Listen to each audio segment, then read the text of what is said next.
बुनकर समाज जो सबका तन ढकने का काम करता है, लेकिन उसकी अगर आर्थिक स्थिति की बात करें तो ऐसी है कि खुद का तन ढकना या सर छिपाने का इंतज़ाम करना वो भी उसके लिए मुश्किल हो चुका है। मऊ में भी एक घटना हुई डोमनपुरा कसारी में, जहां इतनी जर्जर स्थिति में एक मकान था, घर के अंदर एक परिवार उस कमरे के अंदर सो रहा था, एक बच्ची सो रही थी और तमाम जो परिवार के अन्य सदस्य थे वो मौजूद थे। एक महिला खाना बना रही थी और इतने में एक दर्दनाक हादसा हुआ। उस कमरे की छत गिरी, 8 महीने की बच्ची की मौत हो गई, बाकी लोग गंभीर रूप से घायल हो गए।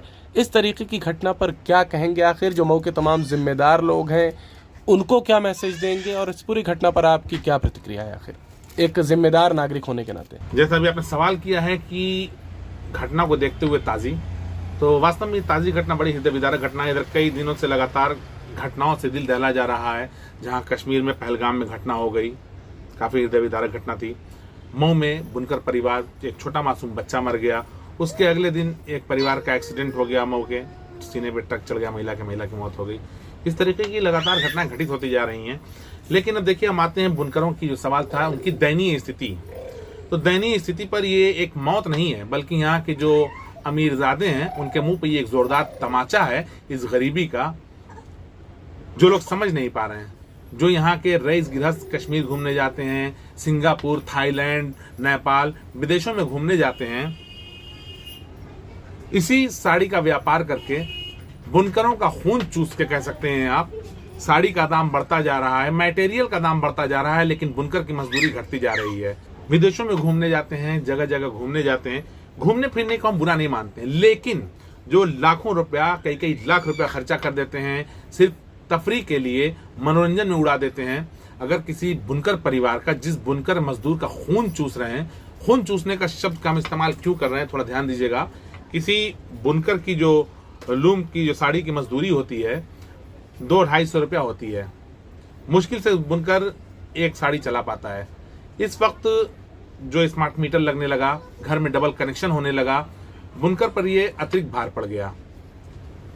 बुनकर जहां कमाने खाने को मजबूर था, हैंड टू माउथ था, सिर्फ कमाए और खाए, आज उसकी स्थिति दयनीय इतनी हो चुकी है, उसको अगर अपने परिवार की शादी करना पड़ रहा है, तो अगर मऊ क्षेत्र का रहने वाला बुनकर गरीब है तो वो अपना इज्जत छुपाने के लिए आसपास में कहीं किसी से पैसा नहीं मांग रहा है, तो खैराबाद, अदरी, मुबारकपुर, सठियाओं वगैरह जा करके, जहां पे उसके जान पहचान के कम लोगों, वहां पर अपनी मजबूरी बता के पैसा मांगता है। आप सोच सकते हैं किस कगार पे बुनकर पहुंच गए हैं। ये एक जोरदार तमाचा है उन रईसजादों पर, उन अमीरजादों पर, जो लोग बुनकरों को अपना, उनकी मजबूरी का नाजायज फायदा उठा रहे हैं। क्योंकि यहाँ का एक पुराना कारोबार है, एक घर की रोजी है, तो जिसको पूरा घर एक लूम है तो पूरा घर मिलकर उसको चलाता है। हम वास्तव में बता दे रहे हैं आपको कि जो गृहस्थ लोग 400, 500, 800, 1000 लूम चलवाते हैं, अगर उनके घर में 10 लूम दे दिया जाए, उनसे कह दिया जाए कि आपके घर के औरतें अगर या मर्द मिलकर, बच्चे मिलकर अगर लूम चला लें, आप अपना खर्चा पूरा कर लीजिए, तो खुदकुशी कर लेंगे। हम बता दे रहे हैं जो कंडीशन वहां पर रहती है बुनकरों की। तो इस वीडियो का मकसद हमारा ये है, और कहना हम ये चाहते हैं कि अब से होश में आए, अपनी आंखों को खोलें, और खास करके जो बिना तनाव करवाते हैं, जो बड़े मजबूत लोग हैं, जिनकी साल में 10 लाख, 15 लाख, 20 लाख की ट्रिप होती है घूमने के लिए, विद फैमिली होती है, जो जा करके 10-10, 20-20 बार हज करके आते हैं, 20-20 बार उम्रा करके आते हैं, तो अल्लाह ताला सिर्फ उम्रे और हज का सवाब नहीं देते हैं, बल्कि आप अपने अगल बगल के लोगों को ध्यान दीजिए, उनकी क्या कंडीशन है। देखिए अल्लाह ताला ने कैसे बचाया। नमाज का टाइम था, उस परिवार में एक आदमी बचे, वो गए थे अजान देने के लिए, वो घर से निकले, उसी वक्त ही हादसा हो गया। और जब उस हादसे पे हमने लोगों ने बताया तो दिल हमारा इतना ज्यादा दहल गया कि एक लाश उसमें, मासूम बच्चे की, साल भर के बच्चे की लाश उसमें नहीं मिल रही थी, मलबे के नीचे दबी थी। मलबा काफी हटा के उसकी लाश मिली। आप सोचिए उस वक्त सीन क्या रहा होगा जब उस बच्चे को 4-5 घंटे बाद दफन करना था, मगरिब बाद, तो माँ को और बहन वगैरह को हॉस्पिटल से टांग करके बच्चे को दिखाने के लिए घर लाना पड़ा। वो माँ जो अपने बच्चे को आखिरी वक्त में गले से लगा के रो नहीं सकी, चूम नहीं सकी, कितने दर्द में रही होगी। अगर अभी भी इस तरीके के बेशर्म लोगों को शर्म नहीं आ रही है, और अगर आंख का पटल नहीं खुल रहा है, तो निहायत अफसोस की बात है।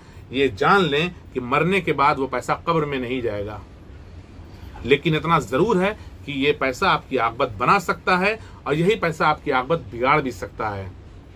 इसलिए जरूरी ये है कि आप नाम करने के लिए सिर्फ अपना 20 बार हज के लिए और 50 बार उम्रे के लिए ना जा करके आप एक बार उम्रा करेंगे तो भी वही सवाब है, एक बार हज करेंगे तो भी वही सवाब है, बाकी पैसा आप गरीबों में भी तकसीम कर सकते हैं।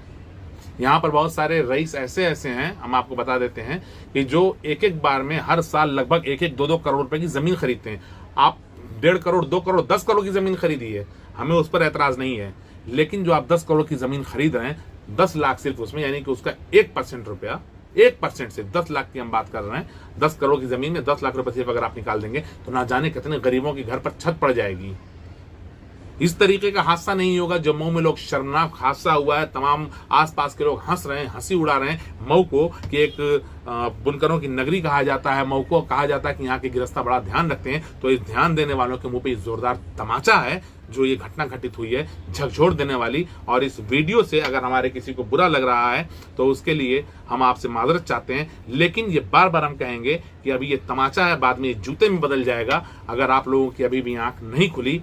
और अल्लाह के यहाँ सिर्फ 5 बार नमाज पढ़ना और तहज्जुद पढ़ना सिर्फ इसी का सवाब नहीं है, पड़ोसियों का ख्याल करना। हर आदमी सिर्फ अपने पड़ोसी नहीं, आप अकेले एक आदमी से हो पा रहा, आप एक कमेटी बनाइए, एक तंजीम बनाइए, उस कमेटी के थ्रू आप लोग चिन्हित कीजिए, वार्ड वाइज चिन्हित कर लीजिए, आप उन वार्ड के मेंबरों से संपर्क कीजिए, जो एक्स मेंबर हैं, जो प्रेजेंट मेंबर हैं, उन लोगों से संपर्क कीजिए, सबको शामिल करके एक कमेटी आप बनाइए और एक एक घरों को चिन्हित कीजिए। जिस तरीके से प्रधानमंत्री आवास योजना है, अपात्र लोग भी इसमें पात्र बन करके मकान ले रहे हैं, गरीबों का हक मार दे रहे हैं, तो आप लोग इसमें कदम आगे बढ़ाइए, ऐसे लोगों को भी चिन्हित कराइए, साथ ही साथ गरीबों पर भरपूर ध्यान दीजिए, उनके घर की हांडी देखिए, खाना बन रहा है कि नहीं बन रहा है। अगर आपके यहाँ कोई प्रोग्राम हो, कोई तकरीब हो, तो दूर दराज से रिश्तेदारों को बटोरने से बेहतर है कि अगल बगल के गरीबों को भी आप बटोरिए।